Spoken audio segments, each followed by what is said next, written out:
If your little one's hair is still dry after you've moisturized it, you're not going crazy and you're definitely not alone. You might be thinking, but I'm doing all the right things. I'm moisturizing regularly. I'm using sealing products like butters, oils, grease. I'm using moisturizers like leave-ins and creams, but my little one's hair is still dry. Let's talk about what's really going on and a common mistakes you may be making when it comes to moisturizing your little one's hair.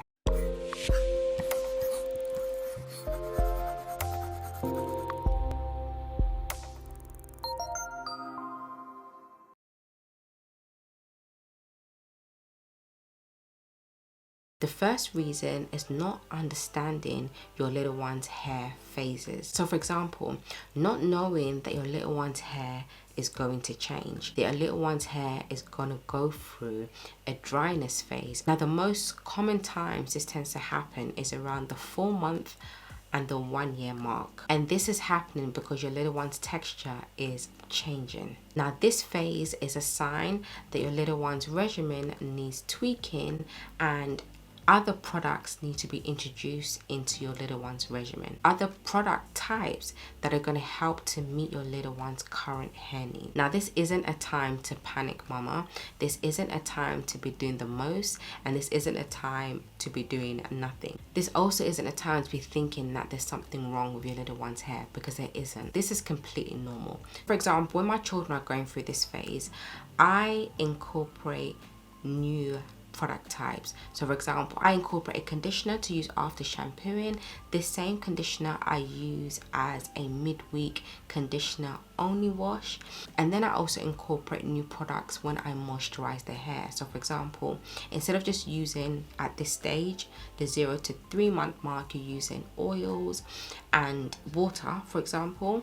I then introduce a leave-in conditioner to go with the water and the oil. So I basically do the LCO method, the liquid, cream and oil method. This is going to happen to transition through this phase with ease without causing breakage or excessive dryness. Like I said, this is a dryness phase. It's normal, but you don't want the dryness to be excessive, leading to breakage. Hey mamas, is your little one's hair always dry no matter what you do or what you use? Trust me, I know how frustrating that could be. I'm Novella and I want to invite you to my 5-day live moisture retention challenge. In just 5 days, I'm going to teach you how to stop the dryness and transform your little one's hair with simple steps that's going to hold on to moisture for days. During this challenge, you'll learn how to identify your little one's hair type, because honestly, if you don't know what you're working with, how are you supposed to care for it? I'm also going to teach you how to select the right types of products to moisturize your little one's hair by function and by age. I'm also going to teach you how to understand key ingredients by function so that you can make better choices when choosing your little one's products. I'm also going to help you to build the best moisture routine for your little one, and also how to track progress so that you can have consistent results. You'll get 5 live sessions with me where you can ask me questions directly, and also access to a private Telegram group chat where you can connect with other mamas and just get that support throughout this 5-day challenge. You'll never feel alone in this challenge. I'll even show you a demo of how to properly moisturize your little one's hair for moisture retention so that you can see exactly what works, what keeps my children and my clients' hair moisturized for days. You may be wondering what products are actually going to work to help moisturize your little one's hair. I've got you. I'll give you exclusive product suggestions of my favorite and the best natural hair products for moisture retention. By the end of this challenge, you're going to have everything you need to know to keep your little one's hair soft, conditioned, smooth, and just healthy in general. Let's finally end the battle with dryness together for good. See you in the challenge. The next mistake is not washing often. Now mama, moisture doesn't start when you add a leave-in to your little one's hair or when you add an oil or butter to your little one's hair. Moisturized hair starts, as I always say, on wash day. That's when it starts. If your little one's hair is dry, dull, and like some of you like to tell me, unmanageable, you probably need to cleanse your little one's hair. And I know this sounds a bit contradictory or a bit weird to you right now, but trust me, you most likely need to cleanse your little one's hair.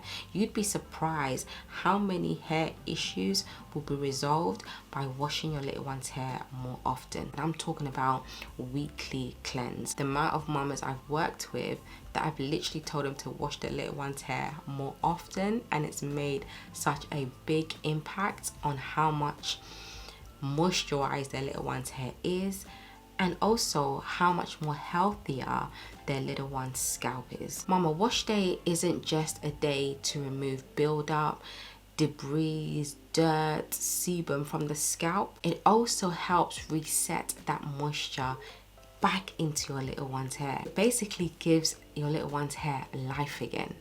Now I know hair is dead, but you know what I mean. The hair is more vibrant, it's more bouncy, it has more sheen to it, it's softer. Basically on wash day, your little one's hair should feel the best on wash day because it has had a good cleanse. And of course you're going to be deep conditioning and conditioning, all of that good stuff.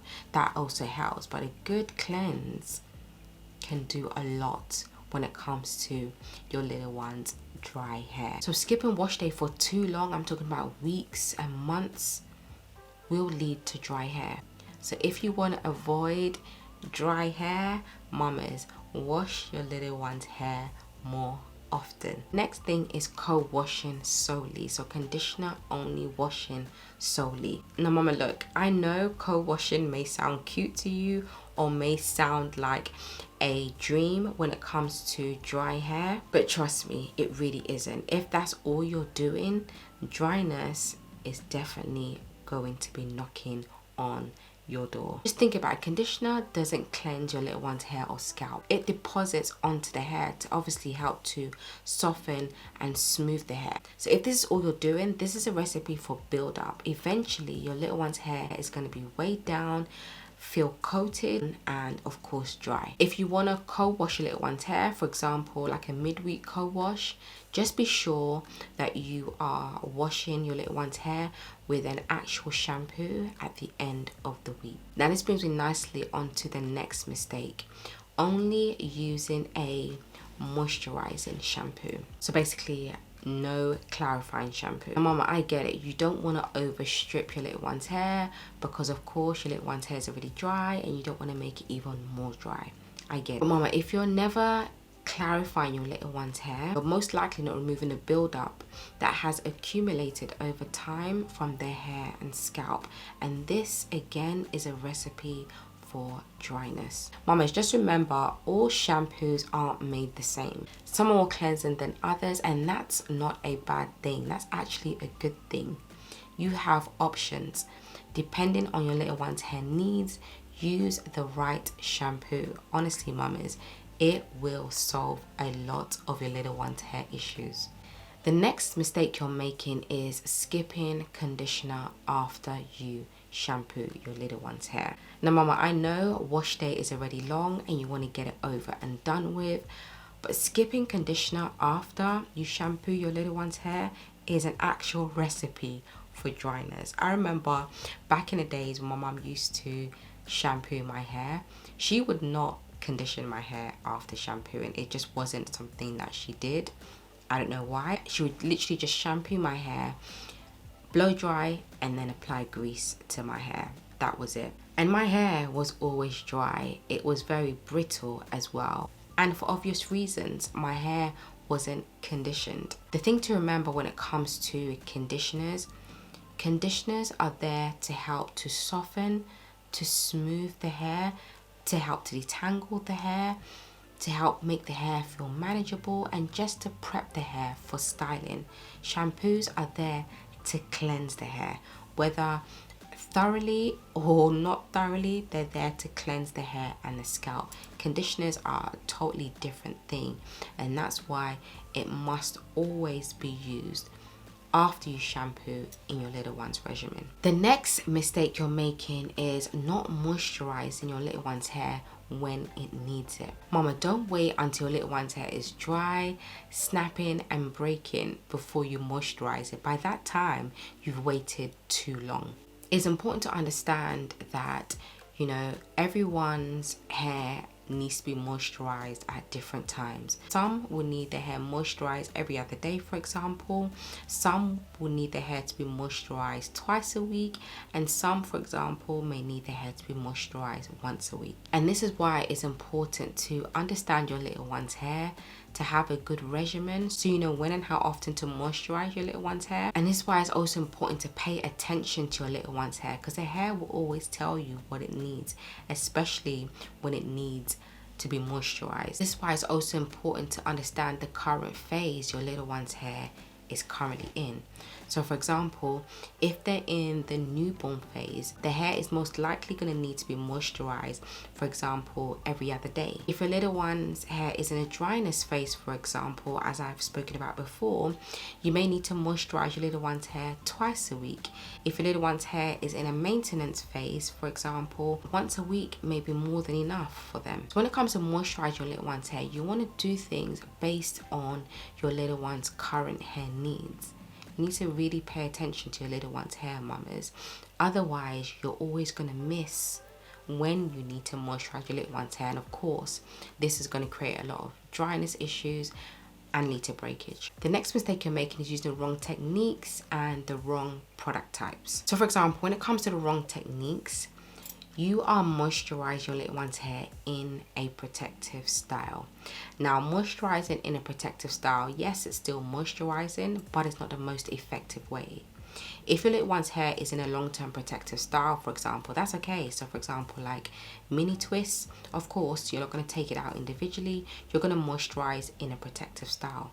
But if this is all you're ever doing, moisturizing in a protective style, you're definitely going to miss some spots, particularly if your little one's hair is dry. You know, the most effective way that I always, you know, encourage my clients to do is to moisturize out of the protective style. So you want to do styles that aren't small and intricate, so you're able to take the style out. So let's just say you're doing plaits or twists, you want to do them like medium to large size, so you can take them out and re-moisturize out of the protective style. I always like to use this example of, for example, you taking a shower in a swimsuit.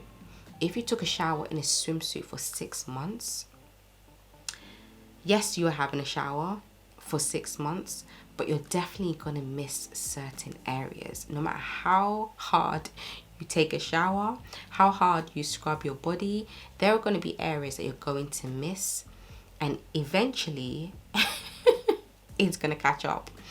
It's going to catch up with you. Same thing when it comes to the hair.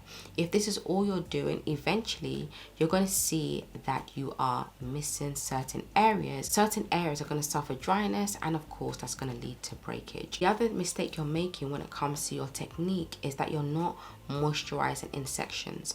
Mamas, if you moisturize your little one's hair all in one, once again, you're definitely going to miss certain spots or areas. So the most important thing when moisturizing your little one's hair, let's just say on wash day, for example, you want to moisturize in sections. That way there's an even spread of whatever products you're using on your little one's hair, and you're less likely to miss certain areas. Next mistake when it comes to your technique is that you're rushing. You're not taking your time, mama. Take your time when you're moisturizing your little one's hair. You want to make sure that you're working a product in to your little one's hair, smoothing it into the hair. You want to smooth it into the hair nicely. This is going to help to, again, this is going to help to give the hair an even spread, and of course prevent you from missing areas and causing dryness. Now, the mistakes you're making when it comes to product types, so the products you're using your little one's hair, for example, using butters and oils as moisturizers. Mama, butters and oils do not contain any water, so this means it isn't going to moisturize your little one's hair. Rather, it's going to coat your little one's hair, it's going to add shine, and it's also going to slow down the evaporation of moisture from your little one's hair. Basically, they are temporary sealants. Should always be used last after you've used your moisture, water, That's going to make the hair more flexible and easier to manipulate. And of course, water is moisture, so you're adding that moisture first, and then you have your leave-in oil cream, which is going to help to soften, smooth, and make the hair more manageable, basically condition the hair. Then you have your oils, butters, your grease, for example, which are temporary sealants. That's going to help to slow down the evaporation of moisture from your little one's hair, helping with that moisture retention. That should be the last thing you use if you want your little one's hair to retain moisture and not be dry. The order you use the products is really important. So mamas, as you can see, the right technique when moisturizing your little one's hair and the right types of products you use to moisturize their hair matters if you want the hair to go from dry to retaining moisture. The next mistake you're making, mama, is being heavy-handed when you're using these products. Now I know what you're thinking, if it's dry, add more. But no, mama, that's just going to cause a lot of buildup when that product finally dries. Also, just think about it, mama, the hair can only absorb so much, so whatever is left on the surface of the hair is going to end up drying, and it's going to dry hard, right? Just think about when you're feeding your little one, when they're eating and some food goes around their mouth, just say like a yogurt or something, and it goes around their mouth. What happens? It dries, and then it leaves like a crust, a dryness on the surface of their mouth, on their skin. Same thing that happens to the hair. The hair's only going to absorb so much, and then the rest is just going to stay on top, and it's just going to harden, and that's going to make the hair feel hard and dry. It's just going to cause a lot of build-up and weigh your little one's hair down. More product does not mean more moisture. Sometimes it means more problems and dryness. The next mistake you're making is not protecting your little one's hair at night when they're sleeping, or if you have like a newborn or an infant, not protecting their hair in the daytime, for example in their car seats, when they're in their bouncers, for example. Little one's hair could be perfectly moisturized, but as soon as they lay on their cotton sheets, that moisture is gone. Literally, as they twist and turn in their cots, the moisture is being rubbed away. So satin fitted sheets for your newborns up until 1, and then satin bonnets from 1 year and above, or your satin scarves, for example, for 3 years and above, satin pillowcases, for example. These are all going to help with moisture retention. If you don't want your little one's hair to be dry, frizzy, and breaking off, you want to protect their hair at night as they are sleeping or resting or laying around in their bouncers, for example. All of this makes a huge difference when it comes to how dry your little one's hair will be or won't be. And mama, after doing all of this, if your little one's hair is still dry, breaking, or thinning, it's time to see a professional. It might be something deeper, something going on internally, like a vitamin deficiency. I would recommend talking to your GP, getting a referral to see a dermatologist, or seeing a trichologist. They may suggest blood tests to check for deficiencies, for example, or some other tests to see what is going on. The main thing is, do not try and figure it out yourself, especially if you've tried all the external things we've discussed in this video. Seek professional help and let them check internally to see what could be the underlying cause for the dryness, breakage, etc. Mamas, if you want to see how I moisturize my children's hair using the LCO method, as I've spoken about in this video, check out the video shown right now on the bottom left and right hand corner of this screen. In these videos, I show exactly how I moisturize using this method and the products that I'm using. All right, mamas, I hope you enjoyed this video, and I'll see you in the next one. Take care. Bye.